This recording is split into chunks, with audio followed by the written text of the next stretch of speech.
అందరికీ నమస్కారం అండి. ముందుగా మన యూట్యూబ్ ఛానల్ కు స్వాగతం. మనం ఈ వీడియోలో తిరుప్పావైలో ఉన్న 16వ పాసురం గురించి తెలుసుకుందాం.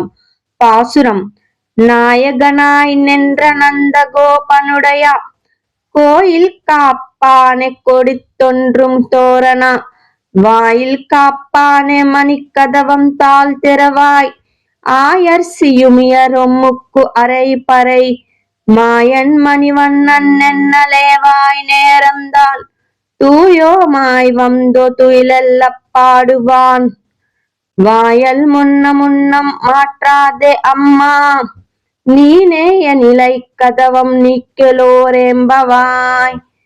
ఈ పాసురం యొక్క భావార్థం: ఈ పాసురంలో గోపికలు నందగోపుని ఇంటి ద్వారా పాలకుడిని ఉద్దేశించి ఇలా అంటున్నారు: ఓ నందగోప మహారాజుకు నాయకుడిగా నిలిచినవాడా, ఆయన ఇంటిని కాపాడుతున్న ద్వార పాలకుడా, జెండాలు తోరణాలతో అలంకరించబడిన ఈ గొప్ప ద్వారం దగ్గర నిలబడి మణిమయ ద్వారపు తాళం తీసి తలుపు తెరువు.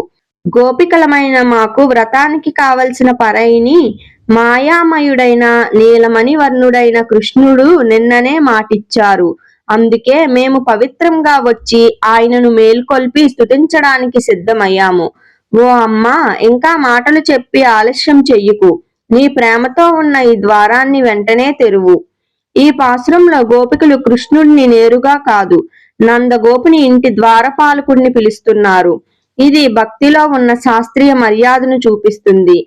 ద్వారపాలకుడు అంటే క్రమం, నియమం, అనుమతి. అంటే భగవంతుని దగ్గరకు వెళ్లాలంటే క్రమబద్ధమైన భక్తి అవసరం. గోపికలు ధైర్యంగా చెప్తున్నారు: కృష్ణుడు మాకే మాటిచ్చారు. ఇది భగవంతుని వాక్కు ఎప్పుడూ తప్పదని చెప్తున్న విశ్వాసం. ఈ పాసురం యొక్క సారాంశం ఏమిటి అంటే, క్రమబద్ధమైన భక్తితో, నమ్మకంతో ముందుకు సాగితే భగవంతుని ద్వారం తప్పకుండా తెరుస్తుంది. ఇది తిరుప్పావైలో ఉన్న 16వ పాసురం.